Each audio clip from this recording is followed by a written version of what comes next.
ఓం నమో శ్రీ లక్ష్మీ వెంకటేశ్వరాయ శ్రీ మహాగణాధిపతి నమ. ఉగ్రం వీరం మహావిష్ణుం జ్వలంతం సర్వతోముఖం నృసింహం భీషణం భద్రం మృత్యుర్నమామ్యహం. ప్రేక్షకు నమస్కారాలు తెలియజేస్తూ మనం ఏప్రిల్ మాసంలో ఈ ద్వాదశ రాశులకి ఎలా ఉంటుంది అనే విషయాన్ని మనం స్పష్టంగా తెలుసుకుందాం. అనుకూలంగా లేని వారు సులభమైన పరిహారాల ద్వారా మనం ఆ యొక్క రాశులు ఏ వారు ఏం చేస్తే బాగుంటుందో తెలుసుకుని తద్వారా ఆచరించడం ద్వారా అనుకూలమైనటువంటి ఫలితాలను మనం పొందగలుగుతాం. అయితే ముందు సంచారం ఎలా ఉన్నది అన్నట్లయితే వృషభ రాశిలో గురుడు, మిథున కర్కాటక రాశుల్లో కుజుడు, కన్యా రాశిలో కేతువు, మీన రాశిలోనే 4 గ్రహాలు ఉన్నాయి. అంటే రవి, బుధుడు, శుక్రుడు, రాహు మీనరాశిలో ఉన్నాయి. మరి శని కుంభరాశిలో ఉన్నది. మరి కొంతకాలానికి అంటే ఏప్రిల్ 15వ తారీఖు నాటికి మనకి రవి భగవానుడు తప్పనిసరిగా మేషరాశిలో ప్రవేశం జరుగుతుంది. శని 19వ తారీఖు నాడు కుంభం నుండి మీనరాశిలో ప్రవేశం. మరి ఆ శని భగవానుడి యొక్క ప్రవేశం ద్వారా మకర రాశి వారికి ఏలినాటి శని తగ్గడం, మేషరాశి వారికి శని ప్రారంభం అవడం, వృశ్చిక రాశి వారికి అర్ధాష్టమ శని తొలగడం, ధనుర్రాశి వారికి అర్ధాష్టమ శని ప్రారంభం, కర్కాటక రాశి వారికి అష్టమ శని తొలగడం, సింహరాశి వారికి ప్రారంభం అవుతుంది. కాబట్టి ఈ రాశుల వారు కూడా మనం చెప్పుకునేటప్పుడు ఏమి చేయాలనేటువంటి ఫలితాలు కూడా మనం తెలుసుకుంటూ మరి మనకి ఏప్రిల్ నెలలో మనం యొక్క చేయవలసినటువంటి పనులు తప్పనిసరిగా మనం చేయాలి. తద్వారా మంచి ఫలితాలు మనం పొందగలుగుతాం.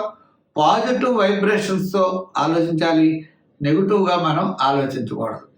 అంటే కార్యసిద్ధి కలగాలంటే ఉద్యమేన హి సిద్ధ్యంతి కార్యాణి మనోరథై. మనిషి యొక్క ప్రయత్నం చేతనే కార్యాలు సిద్ధిస్తాయి తప్ప కోరికల చేత కార్యములు మాత్రం సిద్ధించవు. అంచేత ప్రతి ఒక్కరూ మంచి పని చేయండి, మంచిగా ఆలోచించండి, తప్పనిసరిగా విజయం సాధించగలుగుతాం. ముందు రాశుల గురించి తెలుసుకుందాం. మీనరాశి. ఈ మీనరాశి వారికి మనం చూసినట్లయితే రాశిలోనే జన్మంలోనే రవి, బుధుడు, శని, శుక్రుడు ఇలా గ్రహాల యొక్క కూటములు. వెయ్యిలో శని తర్వాత మళ్ళా జన్మల్లోకి వస్తాడు. జన్మల్లో ఉన్న రవి ద్వితీయంలోకి పెడతాడు. అంటే గ్రహముల యొక్క ఫలితాలు సామాన్యమైనటువంటి ఫలితాలు కనపడుతున్నాయి. అందుచేత ప్రతి పనిలో కూడా నిదానం ఉండాలి, ఆలోచనలతో ముందుకు వెళ్ళాలి. అనవసరమైనటువంటి కమిట్మెంట్స్ మనం చేయకూడదు. ఏది మంచి ఏది చెడు అన్నది జాగ్రత్తలు తీసుకోవాలి. రాంగ్ రూట్లో ప్రయాణం చేయకూడదు. రాంగ్ రూట్లో మన యొక్క ప్రయాణమే కాదు, మన యొక్క నడవడిక కూడా రాంగ్ రూట్లో ఉండకూడదు. అందుచేత ఆలోచనతో ముందుకు వెళ్ళడం చాలా మంచిది. నూతనమైనటువంటి ప్రయత్నాలు చేసేటప్పుడు ఆలోచన అవసరం. ఉద్యోగపరంగా అంటే మీనరాశి వారి యొక్క స్థితి ఏప్రిల్ నెలలో సామాన్యమైన ఫలితాలు ఉన్నాయి, సామాన్యముగానే నడుస్తుంది అనే ఆలోచనతో ముందుకెళ్ళాలి తప్ప ప్రతి పని కూడా మనం విజయం సాధించగలం అన్నది పెట్టుకోకూడదు. మిత్రులతో మాట్లాడేప్పుడు జాగ్రత్తలు తీసుకోవాలి. అంచేత మిత సంభాషణ అనేది చాలా అవసరం. ఏకాగ్రతతో ముందుకు అడుగు వేయాలి. తొందరపాటు చర్యలు పనికిరావు. ఆర్థికపరమైనటువంటి సమస్యలు వస్తాయి, అయినా ధైర్యంగా ముందుకు వెళ్ళండి. ఏ విధమైన ఇబ్బందులు ఉండవు. గతంలో కొన్ని చేసినటువంటి తప్పులు మళ్ళా ఇప్పుడు దొర్లుతూ ఉంటాయి. ప్రభుత్వపరమైన వ్యవహారాలు అంటే ఉద్యోగస్తులు వ్రాత పనుల్లో రాజకీయ నాయకుడు మాట్లాడేటప్పుడు జాగ్రత్తలు తీసుకోవాల్సిన అవసరం అయితే కనబడుతోంది. సాహసోపేతమైనటువంటి నిర్ణయాలు కూడా మీరు తీసుకోకూడదు. అంటే ప్రతి పని కూడా ఆలోచనతో ముందుకు వేయవలసినటువంటి అవసరం ఉన్నది. అయితే నిర్భయంగా ఉండండి, భయపడకండి. పనిలో ఒత్తిడి లేకుండా జాగ్రత్తలు తీసుకోవాలి.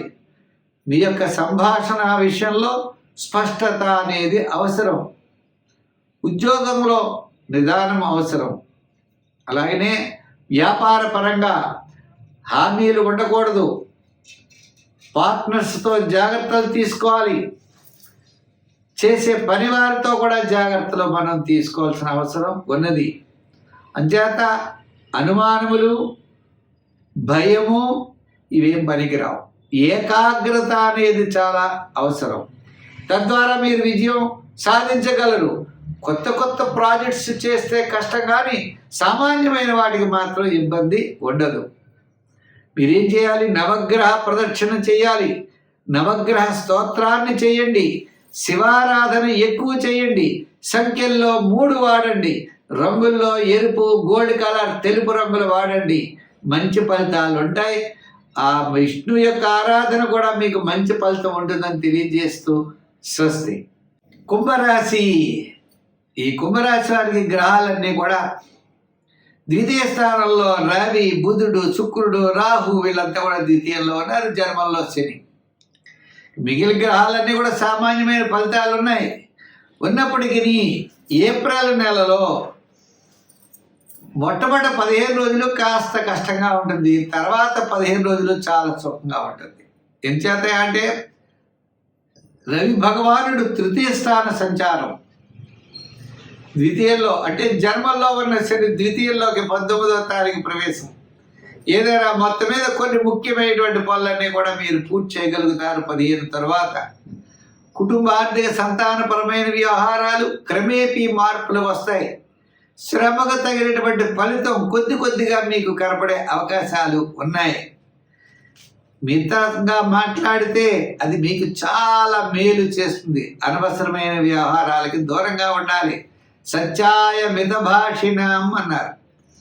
అలా మిత్రుల యొక్క సలహాలు ఎవరైనా ఇచ్చారనుకోండి, మంచి సలహాలు తీసుకోండి.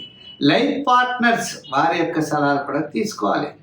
సంతానపరమైన అభివృద్ధి కోసం దృష్టి పెట్టి ముందుకు కొనసాగాలి. మీ యొక్క బుద్ధి బలం ఉన్నది చాలా అవసరం అవుతూ ఉంటుంది. కొన్ని విషయాల్లో ఆ బుద్ధి బలం మీకు ఎంతో మేలు చేసేటువంటి అవకాశాలు ఉన్నాయి.